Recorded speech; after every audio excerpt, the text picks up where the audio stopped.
America में Indiana नामक state में एक संस्थान है, प्रसूति संस्थान, गायनाकोलॉजी इंस्टीट्यूट, गर्भ प्रसूति का संस्थान।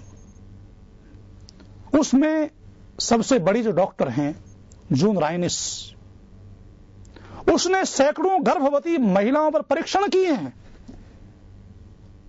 जिन परीक्षणों को भारत के सनातन ऋषियों ने किया था, वैदिक ऋषियों ने किया था, उन परीक्षणों को आज अमेरिका आदि देशों में किया जा रहा है। जून राइनिस ने यह सिद्ध किया है सैकड़ों महिलाओं पर प्रयोग करके कि जैसा उन माताओं ने अपने बच्चों को बनाना चाहा, क्रोधी स्वभाव का या शांत स्वभाव का,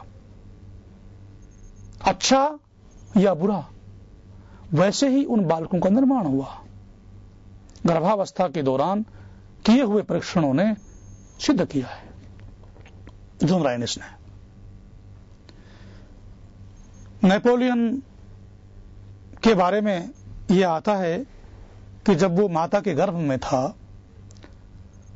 तो उसकी मां सैनिकों की परेड देखने के लिए जाया करती थी। जब वो सैनिकों के गीत सुनती थी तो उसका रोम रोम हर्ष से प्रफुल्लित हो उठता था। गर्भ में पड़े हुए इन संस्कारों का परिणाम यह हुआ कि नेपोलियन बहुत बड़ा योद्धा बना।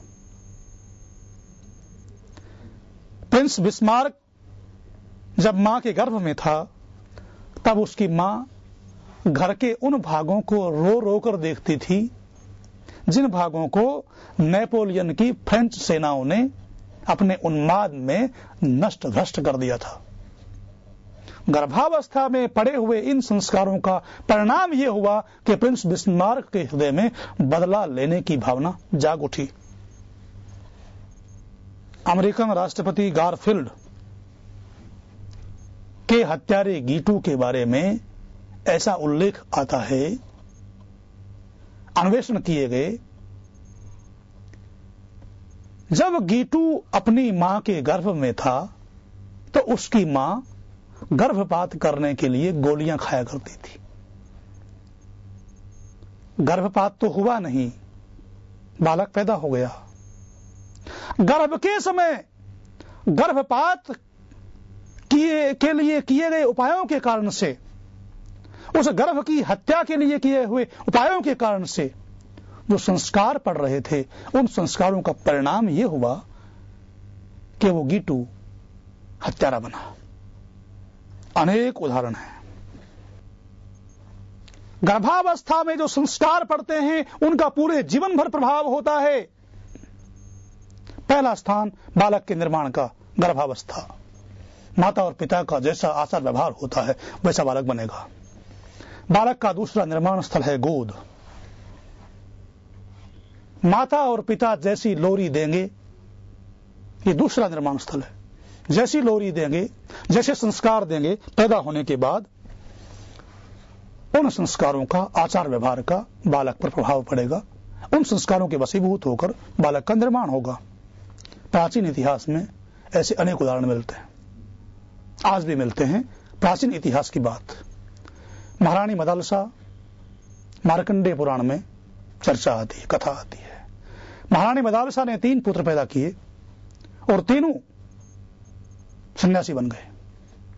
पढ़ लिख करके राजपाट का मोह त्याग करके तीनों सन्यासी बन गए, क्योंकि माता गोदी में उनको लोरी देती थी, शुद्धोसी बुद्धोसी निरंजनोसी संसार माया परिवर्जितोसी संसार मायाम त्यज मोह निद्राम मदालसा शिक्षयति हवालम। हे मेरे बेटे, तू शुद्ध है, बुद्ध है, मुक्त स्वभाव युक्त है, संसार की माया को त्याज, संसार की माया से ऊपर उठ। मदालसा ये शिक्षा देती थी बालक को। परिणाम ये हुआ विक्रांत स्वभाव और अरिदमन, ये तीनों बालक सन्यासी बन गए। महाराज को चिंता हुई। महाराज ने कहा कि एक बालक तो हमारे लिए पैदा करो जो राजपाट को संभाले, वंश की वृद्धि करे। और चौथा बालक पैदा किया, उसका नाम रखा अलर्क। उसको लोरी दी, मेरे बेटे धन्यो सिरे वसुधा एकस्थिरम पालितासि पुत्र। ये मेरे बेटे तू धन्य है जो अकेला ही शत्रुओं से रहित होकर वसुधा का पालन कर रहा है, और उसके द्वारा जो तुझे सुख प्राप्त होगा। धर्म के द्वारा प्रजा का पालन करना, धर्म के द्वारा प्रजा का पालन करते हुए तुझे मोक्ष प्राप्त होगा। मेरे बेटे, राज्य करते हुए तो अपने मित्रों का पालन करना, गव्यों की, ब्राह्मणों की, देश की रक्षा करना और अपने शत्रुओं का विनाश कर देना। अपने देश के लिए, राष्ट्र के लिए, समाज के लिए, गाय और ब्राह्मणों के लिए जो शत्रु आए, अत्याचारी आए, अन्यायी आए, उसका विनाश कर देना। परिणाम यह हुआ कि आगे चल करके ये बालक अलर्क चक्रवर्ती सम्राट बना। माता के दिए हुए संस्कार गर्भावस्था में, उसके बाद गोदी में दी हुई लोरियां आजीवन बालक पर प्रभाव डालती हैं। उनके वशीभूत बालक का निर्माण होता है।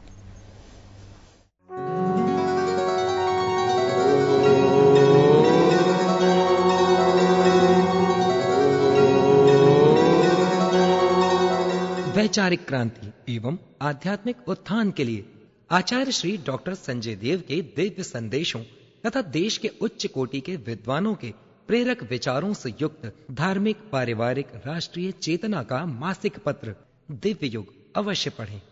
अपना सदस्यता शुल्क मनी ऑर्डर अथवा डीडी द्वारा भेजिए। संपर्क करें आचार्य श्री डॉक्टर संजय देव, दिव्य मानव मिशन, 90 बैंक कॉलोनी, अन्नपूर्णा मार्ग, इंदौर। दूरभाष 9302 103956 989 33 10232।